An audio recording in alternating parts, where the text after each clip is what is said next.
Good morning, renowned analysts, international analysts, and national public affairs analysts, political analysts. You're welcome to this platform. We are looking at the administration of Dr. Alex Otti. So far, you can see the development that is taking place to the amazement of the 36 governors of the Federation. And of course, recently, a lot of governors, current serving ones, are paying a courtesy visit to Dr. Alex Otti, courtesy of his leadership qualities. You know, for the first time in the history of God's own state, talking about Abia State, a man emerged, and today, Abias are celebrating. How do you define the leadership of Alex Otti? Oh, that's wonderful. A man that has rewritten the narrative of Abia State. Abia State was in a very comatose, in fact, let me use the word comatose, for 24 years. A dead body, a dead state, a state with the worst road in the southeastern Nigeria, in fact, officially in the whole country. Abia State's narrative is being written, as I'm talking to you now, by the best governor of our time. A man who had just, swung into action. Immediately, he won gubernatorial election. By what faith? Last year, I use the word faith because I know what went on when the election was conducted in Abia State. They almost bribed him out. I mean, giving bribe to the umpire, INEC. Still, the woman who was in charge, Nena Otti, is the woman we should at least be giving kudos by right now. Even sensitizing other electoral officers to emulate what Nena Otti did in Abia State. See, let me tell you, Alex Otti is a living enigma. He's a living phenomenon in Nigerian politics. Today, a man that just came in and become a whirlwind, an earthquake, and he thoroughly eroded every anomalies, every irregularities, political anomalies, political irregularities left by his predecessors. Oji Uzokalo Onyoshi, Theodore Oji Onyoshi, Okazie Bazum Onyoshi. He actually eroded all the nyama poto, all the political mesmerism, political nonsense left by these past political idiots. Today, we are celebrating Alex. Alex has become a living legend. In fact, sometimes people, after living on earth, if they die, what they did in the past spring up. And people will start praising, eulogizing, and do what? Lifting their past legacy. I listen to me. But today, a man whose legacy is alive, and he is still alive. A man who has come and chopped the whole Abians. With the whole Nigeria. The whole Nigeria. With 24 hours electricity. The whole 36 state governors this time around are going, visiting Alex Otti, visiting him just like the olden days King Solomon. Solomon was a wise man, visited by all the kings around the Middle East, even beyond that, from Ethiopia.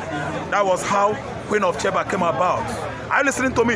See, let me tell you, today, our present day King Solomon is there in Abia State, delivering quality governance, delivering very, very quality governance. We're not talking about a Miloko. I change Lagos. I will choose many people to work with me.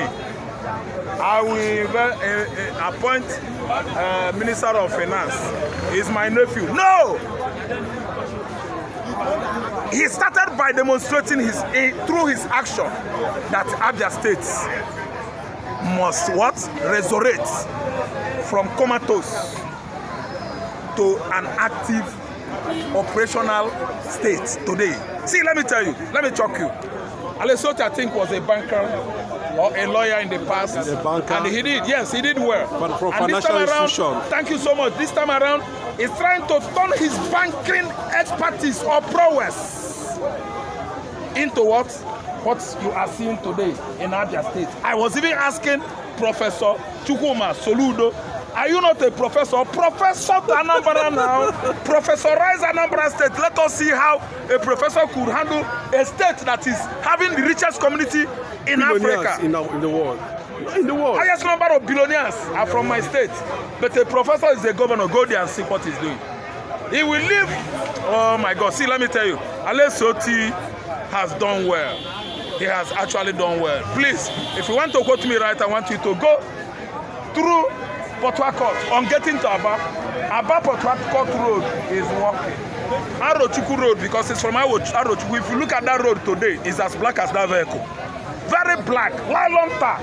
Not only that, there are many things he's doing in Abia State now. The power plant that is supplying the whole Abia State 24 hours light was initiated by VAT Energy. Oga, converted, demonstrated, actualized by this wonderful governor, Alex Otti. Oh my God, see, let me tell you, that is why it is good to allow younger people into politics in Nigeria. Allow younger breeds into politics in Nigeria. Look at a deputy, a man, a boy that deputizes Alex Otti. Emeka is just 35 years, a young man. You see that there's nothing like greed over there. You see that, oh my God, love is working now in Abia State. That's what we call love. Love should be implied in all facets of life, in all our doings. If we could invite love, you will find out that Nigeria would have been a better place, a place to be. But due to the fact that we allow old politicians, old political juggernauts, old political thieves, old politicians who just mind only their family, their wife, their children, their pocket, their account, and one in charge in Nigeria. Good. But today we have seen how selfishness could excel. That's very good. You must also give kudos to obedience in Abia State, yes, who defended their vote and voted the right person, irrespective of any political. Then again, I can give kudos. I can celebrate today the man that is bearing the flag under Labour Party political platform in the person of Peter Greg Obi, who's at least popularity politically shocked the whole world last year. I tell you that Obi is the man of the year 2023, if you ask me. At least they gave him that award from various facets of life. Obi was pronounced last year, the ending of last year, to be the man of the year. Many awards, incentives were given to Obi. So, under Labour Party, this wonderful man won election, and the whole Abia youth, they came out and protected what they did. Their mandate was given to Alex Otti. They were forced to be disenfranchised by the idiotic umpire called Nigeria INEC. But Abia youth said no. They stood there and did what? And take by force what God has given them to deliver by force. So, kudos. Lastly, he said he's going to probe. Okay, say over 30 billion was mapped out under his administration for building of an airport. That the airport today is nowhere to be found. And Ibazu came out to say no. The money that was supposed to be used for airport was used for building road infrastructure, and there's no road infrastructure. Where are the road infrastructures? And this Alex is saying you must bring out that money. Okay, let me tell you. What is the way forward? During my own presentations, I hope listeners were being too attentive. That I started by saying that the worst road in the world is Abia. The state with the worst road in the southeast is Abia State. The state with the worst road in Nigeria is Abia State. The road with the worst road in Africa, in the world, is Abia State. So where is the road? The road that Alex Bazu used the money, 30 billion, to construct. Where are the roads? Money that was meant for the building of airports. Money that was meant for the construction of airport for the first time in history. Abia State airport. Okeze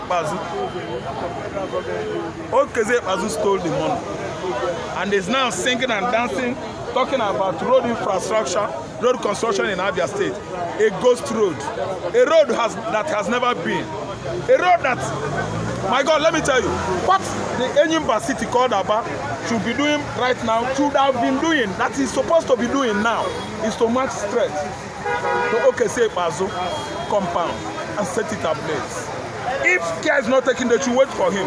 I know he's now one of Nigerian lawmakers. A lawmaker that stole all the wealth, commonwealth of Abia State. A man that did this is that still allowed to go and represent his constituency in the upper legislative chamber.